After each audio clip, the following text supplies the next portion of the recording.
नमस्कार दोस्तों, अर्पण संहिता YouTube channel पर आप सभी का स्वागत है।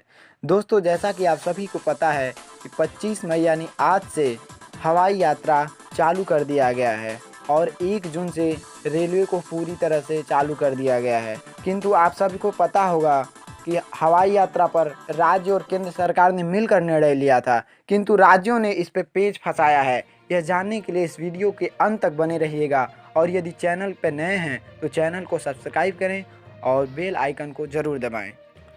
दोस्तों, अर्थव्यवस्था को पटरी पर लाने की केंद्र सरकार की कोशिश और कोरोना के बढ़ते मरीजों से निपटने की राज्य सरकारों की चुनौती ने आम लोगों को दुविधाजनक स्थिति में ला खड़ा किया है।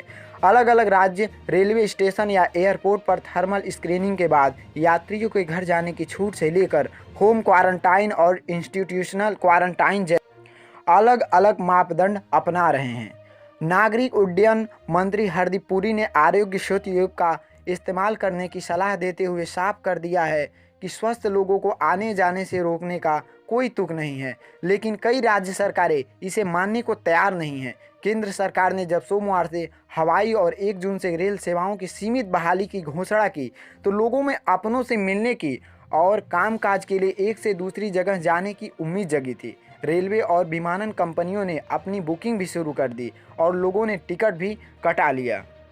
कोरोना का प्रसार रोकने के लिए केंद्र ने एयरपोर्ट और रेलवे स्टेशनों पर थर्मल स्क्रीनिंग को अनिवार्य बताते हुए केवल उन्हीं यात्रियों को जाने की गाइडलाइन जारी की जिन्हें बुखार या कोरोना को कोई लक्षण नहीं हो। इसमें आरोग्य सेतु ऐप के इस्तेमाल की सलाह भी शामिल है। स्पष्ट तौर पर केंद्र सरकार की कोशिश 2 महीने से बंद अर्थव्यवस्था के पहिए को फिर से घुमाने और जनजीवन को सामान्य बनाने की है, लेकिन कोरोना से जूझ रही राज्य सरकारें बिना किसी रोक टोक के दूसरे राज्य से लोगों को आने देने के लिए तैयार नहीं है। उससे भी बड़ी समस्या यह है कि इससे लेकर राज्यों में एक रूपता नहीं है। देश की राजधानी दिल्ली ने रेलवे और एयरपोर्ट की ओर से की जा रही स्क्रीनिंग पर भरोसा करते हुए यात्रियों को कहीं भी आने जाने की पूरी छूट दी है।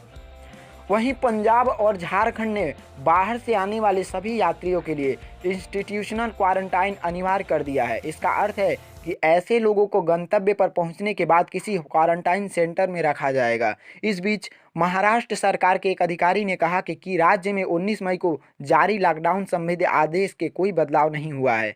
ऐसे में अभी राज्य में आवश्यक सेवाओं के अतिरिक्त किसी हवाई सेवा की अनुमति नहीं है। कर्नाटक में अलग अलग व्यवस्था है। कर्नाटक ने रेल से आने वाले यात्रियों के लिए 14 दिन के इंस्टीट्यूशनल क्वारंटाइन की व्यवस्था की है। वहीं 6 राज्यों महाराष्ट्र, गुजरात, तमिलनाडु, दिल्ली, राजस्थान और मध्य प्रदेश से आने वाले हवाई यात्रियों के लिए 7 दिन इंस्टीट्यूशनल और 7 दिन होम क्वारंटाइन की व्यवस्था की गई है। कोरोना से कम प्रभावित राज्यों से आने वाले हवाई यात्रियों को होम क्वारंटाइन रहना होगा। गर्भवती महिलाओं, 10 साल से कम उम्र के बच्चों, 80 साल से ज़्यादा के बुजुर्गों और बीमार लोगों को इंस्टीट्यूशनल क्वारंटाइन में नहीं रखा जाएगा।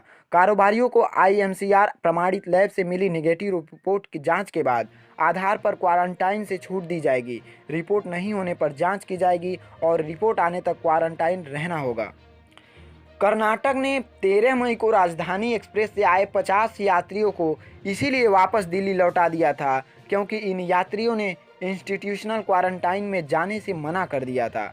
राज्यों के हाथ कमान जाने से बिगड़ा है इस सामंजस्य। रेलवे और हवाई यात्रियों को लेकर फैली दुविधा की वजह से कोरोना की लड़ाई को राज्यों के भरोसे छोड़ने का केंद्र का फैसला है, जिसकी वजह से यह सामंजस्य बिगड़ गया है।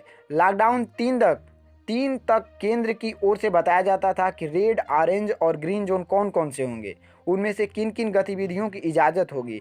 राज्यों को इनमें कोई भी ढील देने की इजाज़त नहीं थी। लॉकडाउन 4 की गाइडलाइंस में केंद्र ने रेड, ऑरेंज और ग्रीन जोन तय करने की जिम्मेदारी राज्यों पर छोड़ दी। यही नहीं, राज्यों को कंटेनमेंट एरिया और बफर जोन के बाद आतंक गतिविधियाँ तय करने की भी छूट दे दी गई है।